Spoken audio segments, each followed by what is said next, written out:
काफिर भी फूट फूट कर रोने लगे और कहने लगे कि अगर हज़रत उमर 6 माह और ज़िंदा होते तो आज कोई भी काफिर ना होता, बल्कि सब कहने वाले होते कि ला इलाहा इल्लल्लाह मुहम्मदुर रसूलुल्लाह, यानी सब ईमान ले आते।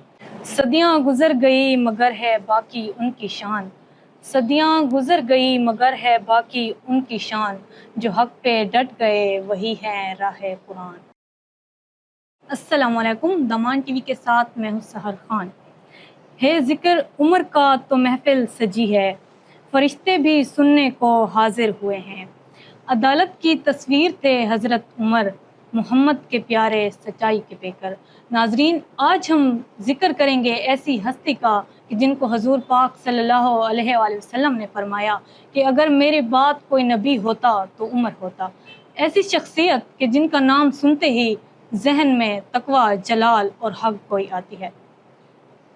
जिक्र करेंगे खलीफा दोम शहादत हज़रत उमर फ़ारूक रज़ियल्लाहु ताला अन्हा का। हमारे साथ मौजूद हैं रोज़ीना साहिबा, जो कि हमें वाक़या शहादत उमर फ़ारूक बताएंगी।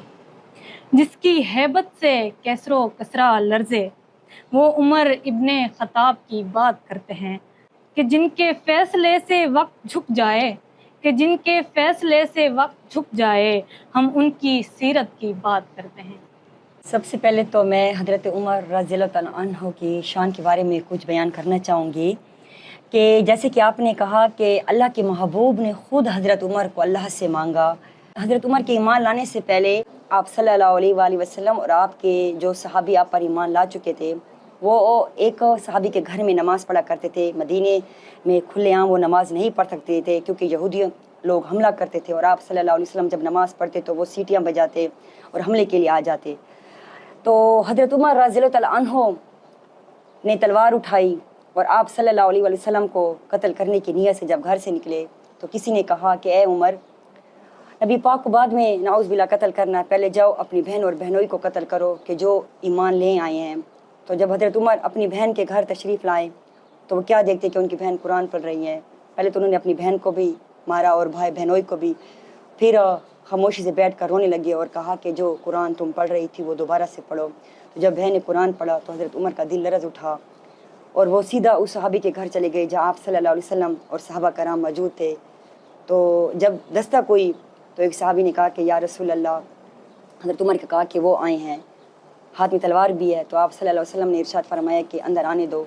जब हज़रत उमर आए तो आप सल्लल्लाहु अलैहि वसल्लम के सामने अपने घुटनों के बल झुक गए और कहा या रसूल अल्लाह, मैं आप पर ईमान लाता हूँ। तो ये नबी पाक की वो दुआ कबूल हुई कि जब आप सल्लल्लाहु अलैहि वसल्लम ने अल्लाह से कहा कि मुझे उमर दे दे, और उमर हज़रत उमर के ईमान लाने के बाद आप सल्लल्लाहु अलैहि वसल्लम और सहाबा कराम मस्जिद में जाकर नमाज अदा करने लगे। आगे आगे हज़रत उमर होते और आप सल्लल्लाहु अलैहि वसल्लम ने फरमाया कि मेरे बाद अगर कोई नबी होता तो वो उमर होते।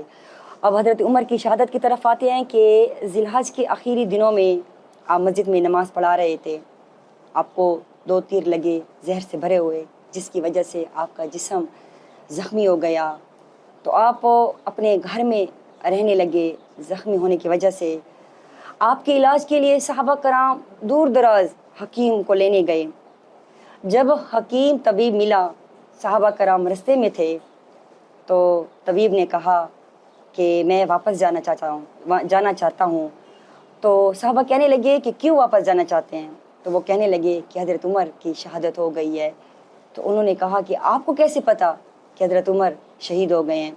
तो वो कहने लगे कि सामने बकरी को देखो जो घास खा रही है, ये बकरी जो घास खा रही है उसका नहीं है, बल्कि ये घास किसी और मालिक की है।